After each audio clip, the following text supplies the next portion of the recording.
عمران خان کے بارے میں جو جتنی بھی باتیں کر لیں، پیسے کا وہ بھوکا نہیں تھا۔ تو میں سمجھتا ہوں کہ یہ جو مسلم لیگ ہے، یہ رانگ نمبر ہے۔ آج کی نون لیگ نے پاکستان مسلم لیگ کو انہوں نے نون لیگ پنجاب کی پارٹی بنا دیا۔ آج یہ لوگ جو پی ٹی آئی کے لوگ ہیں چٹان کی طرح عمران خان کے ساتھ کھڑے ہیں۔ اس کی بڑی وجہ تو عمران خان صاحب کے ساتھ شب و روز گزرے جب وہ یہ چندہ اکٹھا کرتے تھے شوکت خانم کے لیے۔ شوکت خانم کے لیے ہم نے دوستوں سے، فیملی سے 1 ملین پاؤنڈز اکٹھے کر کے ہم نے ماشاء انگلینڈ سے ان سے 2-4 سالوں میں بھیجا تھے۔ میں جنرل صاحب کو اتنا نہیں جانتا تھا، لیکن بعد میں مجھے بھی یہ ملا کہ وہ میرے استاد رہے اور میں نے ان کے ساتھ کام کیا 17 سال جنرل حمید گل صاحب کے ساتھ۔ جب میں ڈاکٹر عبدالقدیر خان صاحب کے ساتھ پولیٹیکل پارٹی بنائی اور اس کا ایک مقصد تھا کہ محسن پاکستان پہ جو سختیاں ہیں، یہ ووٹ کو عزت دو والا بیانیہ جو ہے وہ آج مر گیا ہے۔ دیا کہ آپ اتنے نالائق قسم کے وزیر اعظم تھے، اگر آپ کو پتہ نہیں ہے تو آپ اگر یونیورسٹی نہیں بنا کی خدمت میں پٹھوار ٹائمز کے پلیٹ فارم سے آج ہمارے ساتھ موجود ہے جی سابقہ ممبر قومی اسمبلی اور سابق پارلیمانی سیکرٹری دفاع جناب چودھری خورشید زمان صاحب۔ ان کا تعارف تو لمبا چوڑا بھی تعارف ہو سکتا ہے، لیکن ان کو آپ سب جانتے ہیں، تو ہم انٹرویو کی طرف بڑھتے ہیں جی۔ سب سے پہلے چودھری صاحب بہت شکریہ آپ کا، آپ نے ہمیں وقت دیا اس پلیٹ فارم پہ۔ اور پہلا سوال آپ سے یہ پوچھنا چاہ رہا تھا کہ گزشتہ دنوں آپ نے اعلان کیا کہ آپ قومی اسمبلی کی نشستوں کے لیے الیکشن میں حصہ لیں گے، تو کیا ہم آپ کو مسلم لیگ نون کے ٹکٹ سے انتخابات میں حصہ لیتا ہوا دیکھیں گے یا کسی اور پارٹی سے؟ بہت شکریہ رائے صاحب اور آپ کا پلیٹ فارم پٹوار کا کہ خان اور باقی بھی حلقہ پٹوار کے ساتھ گفتگو ہوتی رہتی ہے۔ آپ کے سوال کے سے پہلے میں چاہوں گا کہ جو اس وقت غزہ میں ہو رہا ہے اس کی انتہائی مزاحمت کروں میں، اور میں بڑا دکھ ہے، میں سمجھا ہوں کہ یہ مورل ڈکلائن ہے انٹرنیشنل کمیونٹی کا اور مسلمان لیڈروں کا کہ وہاں پر انسان جو ہے ذبح کیے جا رہے ہیں، وہاں پر کیمیکل ویپنز استعمال کیے جا رہے ہیں، اور پوری دنیا میں غیر مسلمان ممالک نے زیادہ آواز اٹھائی مسلمان ممالک کے چند لیڈروں کے علاوہ، اور انتہائی یہ میں سمجھتا ہوں کہ مورل میں سمجھتا ہوں کہ مسلمانوں کے مورلز ہی ختم ہو گئے ہیں کہ مسلمان، اور میں سمجھتا ہوں کہ یہ برما سے بھی زیادہ انڈیا میں مسلمان جس طرح ان کا قتل عام کیا جا رہا ہے اس سے بڑا یہ سانحہ ہے، اور چائنا اور رشیا کے علاوہ کسی نے بھی اس طریقے سے نہیں پریزیڈنٹ پوٹن نے اور پریزیڈنٹ شی نے جس زوردار طریقے سے مزاحمت کی یا مدد کر رہے ہیں یا روکنے کی کوشش قتل عام کروا رہے ہیں، کسی اور مسلمان میں نہیں ہوئی، اور بڑی شرمندگی کی بات ہے کہ جن لوگوں کو ہم مسلمان نہیں کہتے وہ مسلمانوں کے لیے آج زیادہ آواز اٹھا رہے ہیں۔ جہاں تک بالکل۔ آپ کے سوال کا ہے کہ میں گجر خان سے الیکشن لڑنے کا میں نے اعلان کیا ہے، میں نے اپنے صلاح مشورہ کر رہا ہوں اپنے دوستوں کے ساتھ، انشاءاللہ تعالی جلد اعلان کے پلیٹ فارم کون سا ہوگا، لیکن میرا ایک نظریہ ہے اور وہ نظریہ میں پہلے بھی مختلف پلیٹ فارم سے عوام تک پہنچاتا ہوں اور آج بھی پہنچاؤں گا۔ مسلم لیگ جو ہے موجودہ وہ، اور اصلی مسلم لیگ جو ہے 1906 سے اور جس کی بنیاد رکھی گئی، اس کے بعد جس طریقے سے مسلم لیگ نے پھر پاکستان بنایا، تو میں سمجھتا ہوں کہ اس وقت جو مسلم لیگی ہیں، دل برداشتہ مسلم لیگی ہیں، وہ دوسری پارٹیوں میں جا چکے ہیں، اور میں ہمیشہ یہ کہتا ہوتا ہوں کہ لیاقت علی خان کی گولی لگنے کے بعد، اس قتل کے بعد، اس شہادت کے بعد یہ مسلم لیگ کے جو اصلی نظریے کا بھی یہی مسلم لیگی تھے جو بعد میں پیپلز پارٹی میں شامل ہوئے اور پھر انہوں نے بنائی، پھر اس کے بعد مسلم لیگ نون بنی اور اس میں بھی وہ آئے، اور ان دو جماعتوں کی فیلئر کی وجہ سے عمران خان جو 96 میں پولیٹیکل پارٹی کی بنیاد رکھی، اور وہ انہوں نے 2013 تک قابل تعریف، قابل قدر عوامی تائید نہ ملی، ان دو پولیٹیکل پارٹیوں کی نالائکیوں کی وجہ سے، ناکامی کی وجہ سے تحریک انصاف میں مسلم لیگ کے لوگ ہی شامل ہوئے اور آج وہ عمران خان کے ساتھ ہیں۔ میں سمجھتا ہوں کہ بے نظیر کے قتل کے بعد پیپلز پارٹی زرداری آئیڈیالوجی کے ساتھ انہوں نے بائیکاٹ کیا اور عمران خان کو جوائن کیا۔ پھر اس کے بعد والے الیکشن میں مسلم لیگ نے جب ڈیلیور نہیں کیا تو اس کے بعد پھر یہ بھی لوگ شامل ہو گئے، اور آج یہ لوگ جو پی ٹی آئی کے لوگ ہیں چٹان کی طرح عمران خان کے ساتھ کھڑے ہیں۔ اس کی بڑی وجہ جو ہے دو پارٹیوں کی نفرت کے ساتھ ہے۔ بالکل، یہ آپ نے فرمایا کہ 2 پارٹیوں کی نفرت کی وجہ سے عوام عمران خان کے ساتھ ہیں۔ ناظرین، ہم آپ کو بتاتے چلیں کچھ اندر کی بات ہمارے علم میں تھی، تو سوچا کہ آج اس کی نشست سے یہ فائدہ اٹھا لیں کہ چودھری صاحب، جب عمران خان صاحب لندن میں مقیم تھے، ماضی کے کچھ دنوں کی بات ہے، تو آپ کی اور عمران خان صاحب کی بڑی دوستی بھی تھی، بڑے کچھ وقت بھی اکٹھا گزارا کرتے تھے۔ تو کیا وہ پیار محبت کو لوٹتا ہوا تو نہیں نظر آ رہا جناب آپ دونوں میں؟ اور کچھ پرانی باتیں شیئر کریں ہمارے ناظرین کے ساتھ۔ میں تو اس وقت بڑی چھوٹی عمر تھی، 92 کا ورلڈ کپ وہ جیتے۔ میرے بڑے بھائی ہیں چودھری سعید صاحب، اور ایک ہمارے اور دوست ہوتے ماجد جاوید۔ تو وہ دونوں بڑے دوست تھے عمران خان کے، اور ہم بہت چھوٹے ہوتے تھے اس وقت، بالکل ہماری عمر جو ہے وہ کم میری عمر تھی۔ تو عمران خان صاحب کے ساتھ شب و روز گزرے جب وہ یہ چندہ اکٹھا کرتے تھے شوکت خانم کے لیے۔ شوکت خانم کے لیے ہم نے دوستوں سے، فیملی سے 1 ملین پاؤنڈز اکٹھے کر کے ہم نے ماشاء انگلینڈ سے ان سے 2-4 سالوں میں بھیجا، جس طرح سارے پاکستانی بڑی خوشی سے بھیجتے تھے۔ لیکن سیاسی طور پر ہمارا ان کے ساتھ کسی قسم کا کوئی تعلق نہیں تھا۔ یہ 92، 93، 94، 5 کی بات ہے۔ اور تحریک انصاف جو ہے وہ انہوں نے بنیاد 96 میں رکھی۔ میں انہیں عموماً یہ مشورہ دیتا تھا کہ آپ سیاست میں نہ آئیں، ایک گندا کھیل ہے، آپ کو بدنام اور سختیاں ہوں گی۔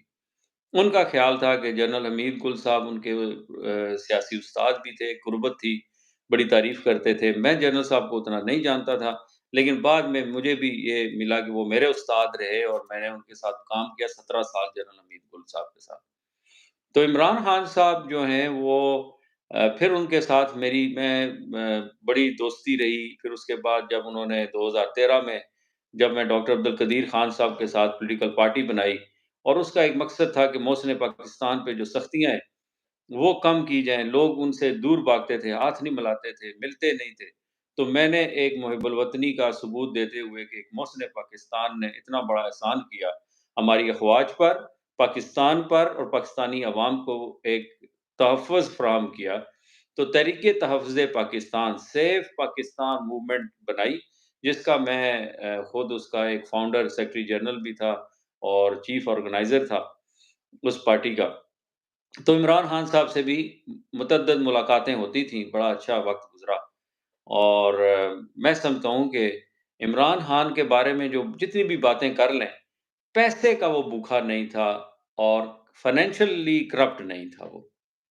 اور میں آج بھی سمجھتا ہوں کہ پاکستان میں جتنے بھی بڑے اور لیڈرز ہیں، ان سے وہ بہتر طور پر ایمانداری میں، فائنینشل جو مورلز ہیں ان سے بہت بہتر ہیں۔ ان سے بہت بہتر ہے، ٹھیک۔ چودھری صاحب، دیکھا جائے حلقے کی سیاست کو دیکھا جائے تو آپ آندھی اور طوفان کی طرح گجر خان میں تشریف لائے، پورے حلقے میں آپ نے اپنے احباب سے ملاقاتیں، اپنا سیاسی کیمپین شروع کی۔ آپ کی دیکھا دیکھی بہت سارے لوگوں نے، جو ان کو اسلام آباد میں بھی ملنا مشکل ہو جاتا تھا، وہ بھی گجر خان تشریف لے آئے، اور انہوں نے بھی کچھ کیمپین وغیرہ شروع کر دی تھی۔ لیکن اسی طرح آپ منظر سے غائب بھی بہت جلدی ہو گئے حلقے کی سیاست میں گجر خان سے، تو اس کی کیا وجہ بنی؟ میں گجر خان 14 سال بعد گیا، اور یہ اللہ پاک کی کرم نوازی، اور گجر خان میں میرے دوستوں کا ایک بڑی میرے پہ احسان تھا کہ انہوں نے مجھے بڑے ہاتھوں ہاتھ لیا۔ میرے سے لکھ کے لیے وہ نئے نہیں تھے، میں نے رابطہ رکھا 14 سال، کچھ مجبوریوں کی وجہ سے تو میں نے پھر نہیں گیا 14 سال۔ 14 سال بعد جب میں گیا تو جس طرح لوگوں نے محبت دی، پیار دیا، ایکسیپٹ کیا، اور میں گیا، اور واقعی آپ نے بات کی کہ بڑے بڑے جو لوگ سیاسی فرعون تھے، انہوں نے گجر خان میں پھر ہاتھ ملانا شروع کیا لوگوں کے ساتھ، جو بیٹھنا شروع کیا، بلکہ جلسے کرنے پہ مجبور ہو گئے، جنازے فاتحہ چھوڑ دی تھی وہ بھی کرنے پہ شروع کر دیے۔ تو وہاں سے پھر میری خاموشی جو ہے وہ پتہ ہے کہ میں کیا کہ سویٹ کوٹڈ ورڈز میں ہی کہہ سکتا ہوں، تو میرے نظریاتی طور پر جو ہیں کچھ میرے خاندان سیاست میں بڑا ایکٹیو ہے اور بہت پرانا سیاسی خاندان ایکٹیو ہے، تو پھر مجھے میری خاندانی کہ روایات کہہ لیں یا جو میری اخلاقیات ہیں وہ مجبوری بنی تو مجھے پھر قدم پیچھے کرنا پڑا۔ آج بھی مجھے دوبارہ جب میں ایکٹیو ہونے کا جو اعلان کیا ہے سوچ سمجھ کر کیا ہے، الیکشن انشاءاللہ تعالی دوستوں کے مشورے سے لڑیں گے، پلیٹ فارم بعد میں اناؤنس کریں گے، ابھی چند دن ہیں، ہفتے ہیں، مہینہ ہے، لیکن یہ بڑا سوچ سمجھ کر کیا ہے کہ چودھری ریاض صاحب میرے بزرگ بھائی ہیں، باپ کی جگہ ہیں، لیکن جہاں پہ نظریے کی بات آتی ہے، جہاں پہ وطن کی بات آتی ہے، ملت کی بات آتی ہے، تو پھر آپ کو ایک سٹینڈ لینا ہوتا ہے۔ تو وہ میں نے سٹینڈ اب لے لیا ہے کہ میں اپنے نظریے کی جنگ جو ہے، اپنے الفاظ میں، اپنے جذبات کے ساتھ لوگوں کو منتقل کرنے کی کوشش کروں، انہیں بتاؤں کہ سیاست کیا ہوتی ہے، جو میں سمجھتا ہوں، میری جو ایک سوچ ہے۔ اور انشاءاللہ تعالی لوگ میرے سے بڑی محبت بھی کرتے ہیں، میری بڑا تعلق مختلف پارٹیاں مذہبی ہوں، پی ٹی آئی والے ہوں، مسلم لیگ کے بہت بڑے لوگ جو ہیں وہ میرے ساتھ رابطے میں رہتے ہیں، تو انشاءاللہ تعالی دوبارہ ایکٹیو ہوں گے جی، اور بڑے خاص اچھے طریقے سے ایکٹیو ہوں گے۔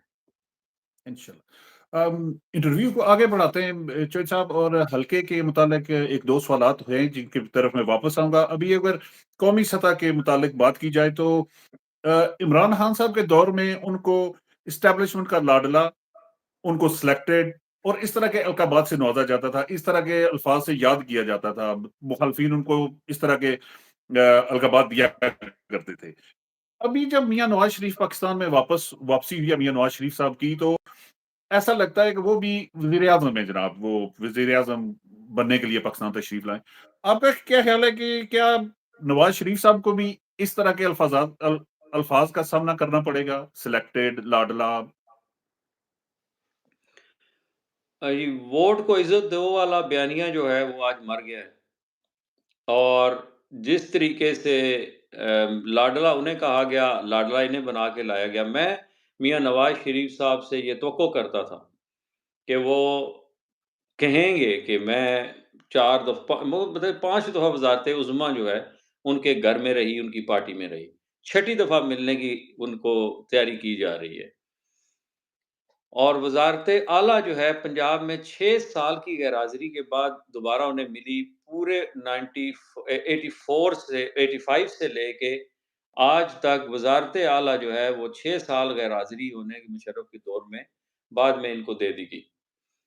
تو یہ اتنے اپنے آپ کو مضبوط انہیں ہونا چاہیے تھا کہ اسے کہتے کہ یہ جو عوام کا 1,80,00,000 ووٹ کا نمائندہ ہے جو پچھلے الیکشن میں، اور بقول مسلم لیگ نون کے کہ جی یہ جیلی مینڈیٹ تھا، یہ سلیکٹڈ وزیر اعظم تھا، تو اس کے بارے میں کہ اس کو غلط ثابت کرنے کے لیے انہیں کہنا چاہیے تھا کہ ان کو میدان میں چھوڑیں، عمران خان کو، اور سب کو ایک لیول پلینگ فیلڈ ملے اور وہ الیکشن لڑیں، بعد میں فیصلہ عوام کا جو ہوگا قبول کریں گے۔ میں سمجھتا ہوں کہ میاں صاحب نے یہ کمزوری دکھائی کہ یہ دو جو نظریے ہیں، ووٹ کو عزت دو اور مخالف جو ہے اس وقت جیل میں بند کر کے، آپ باکسنگ میں کشتی میں کوئی بھی مقابلہ ہوتا ہے 2 انسانوں کے بارے میں یا 2 ٹیموں کے بارے میں درمیان ہوتا ہے، آپ اکیلے کس طرح لڑیں گے؟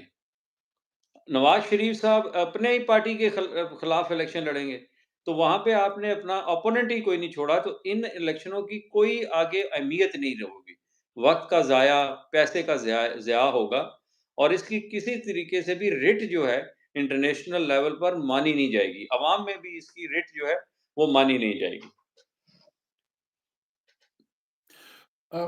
جو صاحب عمران خان صاحب پہ جو زیادہ مشکلات ان پہ آن پڑی وہ 9 مئی کے بعد آن پڑی، اس کا محرک کچھ بھی تھا، وہ ان کی پارٹی کے لوگ کافی مشکلات میں ہیں، عمران خان صاحب کا بھی ٹرائل چل رہا ہے، مختلف مقدمات بنائے جا رہے ہیں ان پہ، تو کیا آپ کی نظر میں یہ ایک درست عمل ہے کہ نشانیہ 9 مئی کو بھی سامنے رکھیں، اور اب جو پی ٹی آئی اور پی ٹی آئی کے چیئرمین صاحب کے ساتھ ہو رہا ہے تو اس کے متعلق آپ کے کیا خیالات؟ 9 مئی کا جو واقعہ ہے وہ پاکستان، پاک افواج اور پاکستانی قوم کے خلاف ایک بہت بڑی سازش ہے۔ اس کی تحقیقات ہونی چاہیے۔ اس واقعے سے عوام اور پاک فوج آپس میں ایک بہت بڑی دیوار چین بن گئی ہے، اور یہ کبھی بھی میں نہیں سمجھتا کہ کوئی بھی محب الوطن جو پاکستانی ہیں وہ ایسے واقعات میں ملوث ہوں۔ یہ میں سمجھتا ہوں کہ پاکستان کے جو اینٹی پاکستانی لوگ ہیں وہ اس واقعات میں تھے کہ جسے پاکستانی فوج اور عوام میں دوریاں پیدا کر دی۔ عمران خان جو ہے وہ، یا پی ٹی آئی کا جو ورکر ہے، وہ کس طریقے سے آپ ان پہ الزام لگا سکتے ہیں؟ اگر تحقیق کی جائے گی تو ہمیں پتہ چلے گا کہ اس میں پاکستان کے خلاف سازش ہوئی۔ 2.25 کروڑ عوام جنہوں نے ووٹیں دی ہوئی ہیں، آپ نے ان کو بلیک لسٹ کر دیا کہ جی وہ پاکستان کے خلاف ہیں۔ تو کس طریقے سے یہ الیکشن جو ہے پھر آگے یا آگے والے معاملات، تو لہٰذا میں 9 مئی کی جو سازش ہے اس کو میں سمجھتا ہوں کہ پاکستان کے خلاف تھی۔ آج یا 50 سال بعد پتہ چلے، یہ پتہ چلے گا کہ یہ کون ملوث تھے لوگ۔ یہ میں سمجھتا ہوں کہ پاکستانی کوئی ملوث نہیں ہو سکتا۔ یہ سمجھیں کہ خارجی قوتیں ہیں، اینٹی پاکستان فورسز ہیں، جنہوں نے پاکستان کی فوج اور پاکستان کے محب الوطن لوگوں کو میں خلیج پیدا کی ہے۔ جس طرح طریقہ انصاف کے کارکنان کو اٹھایا جا رہا ہے، مختلف کیسز بنائے جا رہے ہیں، مختلف پریس کانفرنسز کرائی جا رہی ہیں، آپ کی نظر میں جمہوریت کے لیے یہ جمہوریت کے مستقبل کے لیے یہ کیسا ہے؟ یہ پریس کانفرنسیں، یہ مقدمات، یہ ٹرائلز، یہ 40 دن سیاسی رہنماؤں کا غائب رہنا؟ میں تو اس کو دوسری نظریے سے دیکھتا ہوں۔ یہ کوئی بہت بڑی کھیل کی بنیاد پڑ رہی ہے پاکستان میں، کہ اور مجھے نہیں یہ پتہ سمجھ نہیں لگ رہی، میرا سیاسی سوچ جو ہے یہاں پر آ کے مفلوج ہو گئی ہے کہ میاں نواز شریف صاحب ہوں، فضل الرحمان صاحب ہوں، زرداری ہوں، وہ کس طریقے سے اس بیانیے کو لے کر کہ پاکستان میں آپ پولیٹیکل ورکر کو اتنا ظلم اور زیادتی کر رہے ہیں، کروا رہے ہیں، یا سپورٹ کر رہے ہیں جو ان ورکروں کی۔ کل آپ نے ووٹیں کہاں سے لینی ہے؟ کل آپ کس طریقے سے اپنا دفاع کریں گے اپنے نظریے کا جب آپ کے ورکروں پہ وہ برا وقت آئے گا؟ یا سابقہ ادوار میں آپ کے ورکروں کو آیا، مختلف پیپلز پارٹی پہ بھی آیا، نون پر بھی آیا۔ تو میں سمجھتا ہوں کہ ون ون سچویشن کریٹ کرنی چاہیے، یہ ظلم اور زیادتی نہیں ہونی چاہیے۔ 5-10 بندے پی ٹی آئی کے اکٹھے بیٹھ کے اگر میٹنگ کریں تو ان پر بھی پرچہ دے دیا جاتا ہے، ایس ایچ او کی طرف سے پولیس بھیج دی جاتی ہے اور ان کو وارننگ دی جاتی ہے۔ تو ان حالات میں پی ٹی آئی الیکشن کس طرح لڑے گی؟ اور یہ بڑے مختلف، یہ میں سمجھتا ہوں کہ یہ کوئی بہت بڑا آگے کھیل ہے جس کی یہ بنیاد پڑ رہی ہے، اور یہ سمجھدار جو ہمارے پولیٹیشنز ہیں جو تجربہ رکھتے ہیں، کہ کسی کا 50 سالہ تجربہ ہے، کسی کا 70 سالہ تجربہ ہے، جو کس طریقے سے اس کو قبول کر رہے ہیں۔ تو سب اب آتے ہیں واپس حلقے کے مسائل کی طرف یا حلقے کے معاملات کی طرف۔ گجر خان میں تعلیم کے بے پناہ مسائل ہیں، لیکن پٹھوار یونیورسٹی ایک ایسا ناکام منصوبہ ہے جو راجہ پرویز اشرف صاحب کا پیچھا کبھی نہیں چھوڑے گا۔ اگر آپ ایم این اے بن گئے تو یہ ریکارڈنگ میں نے آپ کو بار بار سنوانی ہے چودھری صاحب کہ آپ اس یونیورسٹی کے متعلق کیا اقدامات اٹھائیں گے، بچوں اور بچیوں کی تعلیم کے متعلق گجر خان میں آپ کیا کریں گے؟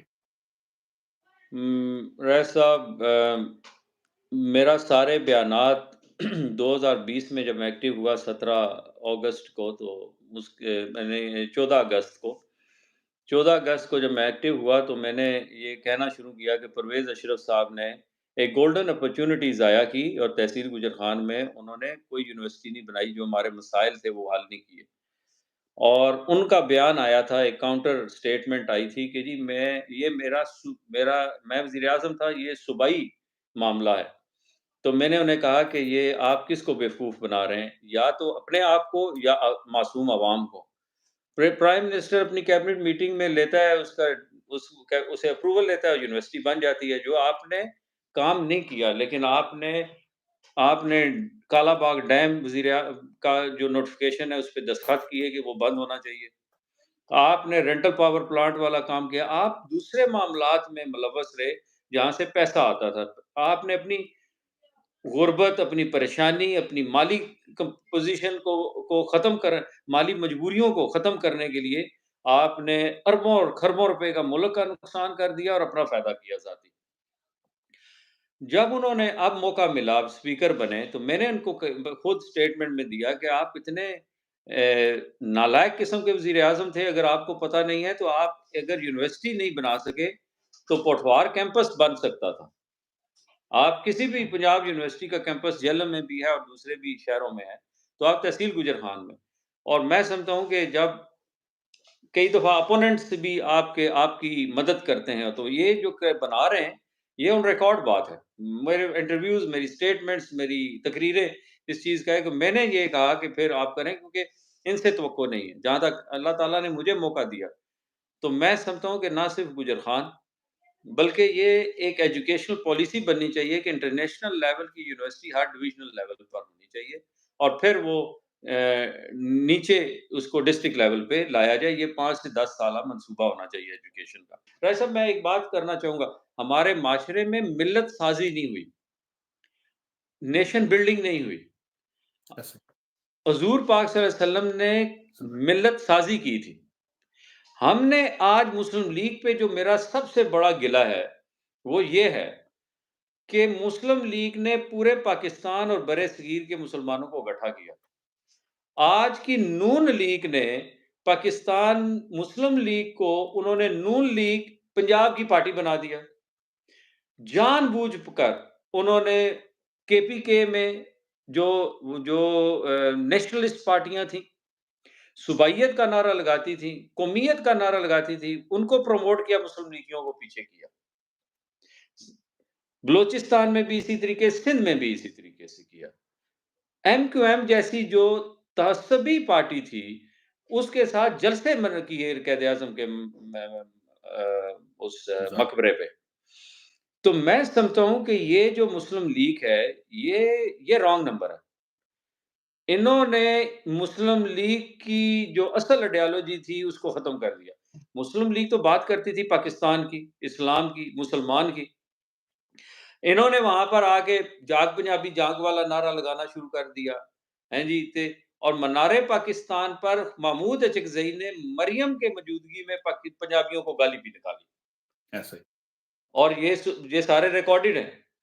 اور یہ بولے نہیں. میرا جو مجھے کوئی اگر کوئی کہتا ہے نا جی کہ آپ مسلم لیگی نہیں ہیں تو میں کہتا ہوں میں مسلم لیگی ہوں، باقی آپ اپنے بارے میں بات کریں. عمران خان واحد پارٹی کا ایک ایسا لیڈر ہے جو کہ پورے پاکستان، جی بی ہو، آزاد کشمیر ہو، باقی 4 صوبے ہوں، کیپٹل ہو، وہاں پر انٹیریئر سندھ ہو، رورل سندھ ہو، ساری جگہ ایک ایکولی وہ پاپولر ہے. چودھری خورشید مان صاحب، آپ سے سوال ہے کہ سمندر پار پاکستانی جس کو اوورسیز پاکستانی کہتے ہیں، زر مبادلہ پاکستان میں ریڑھ کی ہڈی کی حیثیت رکھتا ہے. کوئی احسان نہیں کرتے پاکستان پہ سمندر پار پاکستانی، کیونکہ پاکستانی پاسپورٹ لے کے باہر آتے ہیں. لیکن کتنے افسوس کی بات ہے کہ ایک قانون بنا ہوا، تحریک انصاف، میری ہمدردیاں کسی پارٹی کے ساتھ بھی نہیں ہے فی الحال، لیکن تحریک انصاف کا بنا ہوا قانون راجہ پرویز اشرف صاحب کی قرارداد سے ہمیں اس حق سے محروم کیا گیا ہے. تو ایک تو جب آپ اگر جیتیں گے تو آپ کیا کریں گے، اور دوسرا آپ کا ویو کیا ہے اس بارے میں؟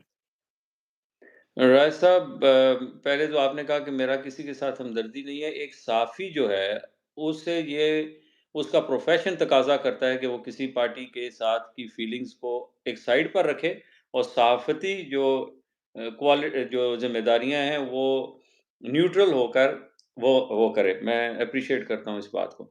جہاں تک اوورسیز پاکستانیوں کے ووٹ کا حق ہے یا الیکشن لڑنے کا ہے، یہ میں شروع سے ہی اس چیز کا شروع سے بولتا ہوں، اور آپ کی بھی شاید نظر سے گزرے ہوں میرے انٹرویو سٹیٹمنٹس، کہ اگر آپ اوورسیز پاکستانیوں کو اس طریقے سے ڈس آن کریں گے یہ پاکستان کے خلاف ہے، پاکستان کے خلاف سازش ہے. اور یہ بڑی پرانی انڈیا کی خواہش تھی، کیونکہ یہ 40 ارب ڈالر کے قریب زر مبادلہ بیچتے ہیں. اگر یہ آپ کا 10% بھی کم ہو تو 4 ارب ڈالر بنتا ہے. 4 ارب ڈالر کا مطلب یہ ہے کہ I M F world bank سے آپ جا کر 2 ارب 3 ارب روپیہ مانگتے ہیں، اور ایک بقول شہباز شریف صاحب وزیر اعظم تھے کہ ہم سے IMF اور ورلڈ بینک 2 ارب روپے کے عوض پتہ نہیں کون-کون سے ایگریمنٹ کروا رہے ہیں، اور بڑے مطلب ان کا اشارہ تھا کہ بڑے سخت ایگریمنٹس کروا رہے ہیں۔ یہ میں سمجھتا ہوں کہ اس بل پر پرویز اشرف صاحب یا دوسری جماعتیں، دوسرا آپ نے پورے اوورسیز پاکستانیوں کو ایک ایک تذلیل کی، آپ نے کہا یہ قادیانی ہیں، رائے صاحب آپ اور میں بھی، پھر ہماری ان جماعتوں کے قائدین نے ہمیں قادیانی بنا دیا، اور کس طریقے سے یہ جو سننے والے جو دوسری جماعتوں کے، نون کے، پیپلز پارٹی یا 13 جماعتوں کا PDM بنا ہوا ہے، ان کے سپورٹرز کے بھتیجے، بچے، بہنیں، بیٹیاں، ہر رشتہ جو ہے کسی نہ کسی ملک میں بیٹھا ہوا ہے۔ اگر کچھ شہروں میں، علاقوں میں اگر نہیں ہے اوورسیز، تو اس کا دوست ضرور ہوگا۔ آپ جانتے ہیں کہ کتنے قادیانی ہیں باہر، اور قادیانیت تو میں آپ نے سارے پاکستانیوں کو کولیکٹیو قادیانی بنا دیا۔ آخر میں پٹھوار ٹائمز کے ناظرین اور اپنے حلقے کے عوام کے لیے، پاکستان کے لیے کوئی میسج ریکارڈ کروائیں۔ پٹھوار ٹائمز اور رائے صاحب آپ کے وساطے سے ماہری آواز گجر خان اور جہاں پہ بھی باہر بھی جائے، ان کے لیے یہی پیغام ہے کہ شیطان کا سب سے بڑا ہتھیار مایوسی ہے۔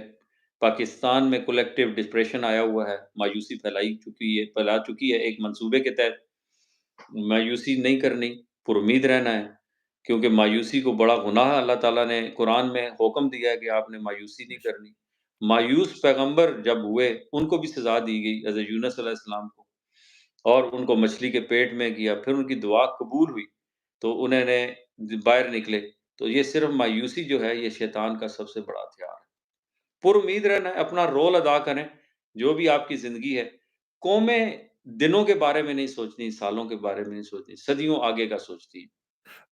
ناظرین، پٹھوار ٹائم کے ناظرین، عمر راجہ کی طرف سے اور میرے کیمرے کی دوسری طرف جو میری ٹیم موجود ہے، حاجی عثمان ایاد صاحب اور محمد افتخار وارسی صاحب، ان دونوں احباب کی موجودگی میں پٹھوار ٹائمز سے اللہ حافظ۔